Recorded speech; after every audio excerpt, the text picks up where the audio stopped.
द्वारका में एक बार श्री कृष्ण अपने राज दरबार में बैठे थे। सभी मंत्री और सेनापति उनके चारों ओर थे, परंतु भगवान कृष्ण का मन कहीं और था।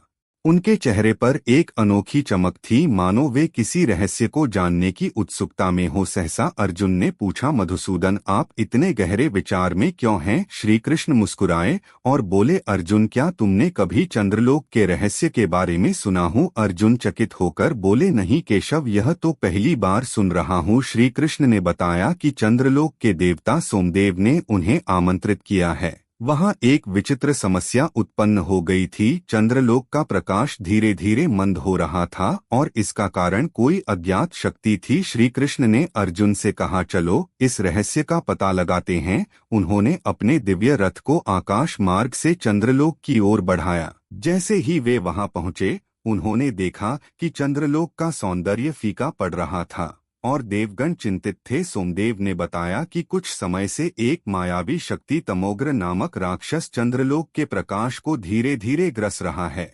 उसने एक जादुई परिधान धारण कर रखा था, जिससे कोई भी उसे पहचान नहीं पा रहा था। श्री कृष्ण ने ध्यान लगाया और अपनी दिव्य दृष्टि से उस मायावी राक्षस को पहचान लिया। वे मुस्कुराए और बोले, तमोग्रह छुप सकता है पर मुझसे बच नहीं सकता। उन्होंने सुदर्शन चक्र का स्मरण किया और देखते ही देखते चक्र ने आकाश में एक दिव्य प्रकाश उत्पन्न कर दिया।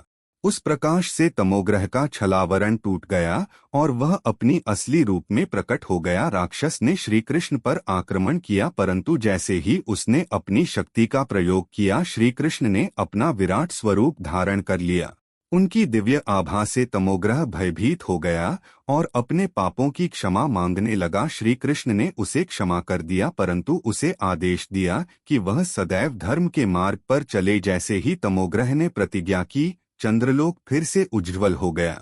देवताओं ने प्रसन्न होकर श्री कृष्ण का गुणगान किया। अर्जुन ने मुस्कुराते हुए कहा, केशव, आप तो साक्षात जगत के प्रकाश हैं। श्री कृष्ण हंस पड़े और बोले, अंधकार कितना भी गहरा हो, यदि ज्ञान और सत्य का प्रकाश हो तो वह स्वयं मिट जाता है। इस प्रकार श्री कृष्ण ने चंद्रलोक को पुनः प्रकाशमान किया और अपने भक्तों के साथ द्वारका लौट आए। शिक्षा: यह कथा हमें सिखाती है कि सत्य, धर्म और ज्ञान के प्रकाश से कोई भी अंधकार दूर किया जा सकता है।